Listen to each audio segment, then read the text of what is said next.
السلام عليكم، عاملين ايه؟ انا غالية عبد الدايم. هعمل لكم النهارده الكبده الاسكندراني.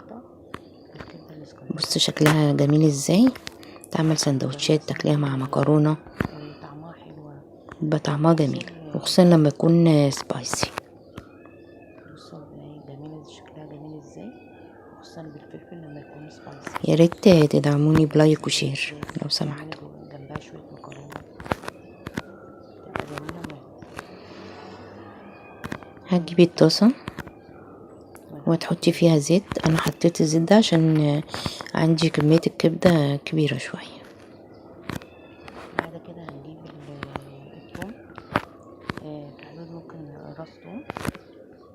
بعدين هتحطي توم، يعتبر زي ممكن راس توم مفرومة. دي انا طبعا كنت مفرزاه علشان كده كانت جامدة. هتحطي كمون وهتقلبيها كده. طبعا احنا مش عايزينها تتحمر، هي تتقلب بس. كزبرة ناعمة،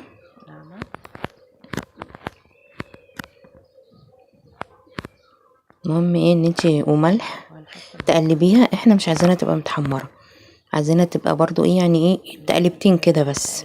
المهم اهم حاجة ان هي ما تتحمرش.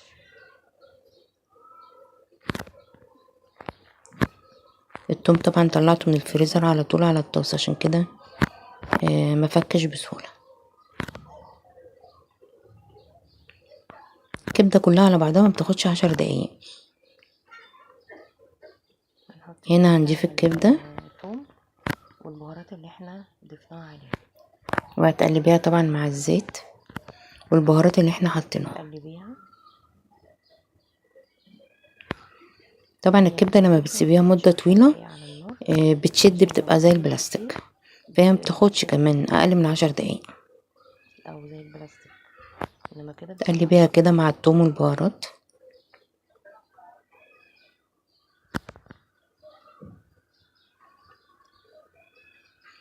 طبعا ما ينفعش تسيبي الكبده وتتحركي من جنبها. اول ما تلاقي لونها اتغير بقت شكل المستويه كده، هتضيفي فلفل حامي. طبعا اللي بيحبها بارده هيضيف فلفل بارد، بس هي طعمتها لما بتكون حاميه.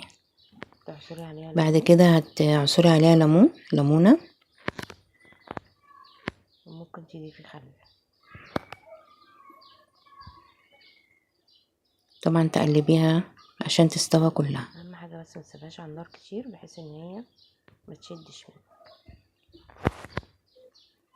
اتمنى منكم يا بنات ان انتم تكتبوا لي في التعليقات تعملوا الطريقه بتاعتي وبتعجبكم ولا لا، وممكن طبعا تضيفي خل عليها. شكرا لدعمكم ليا. يبقى خل وليمون والبهارات اللي احنا حاطينها.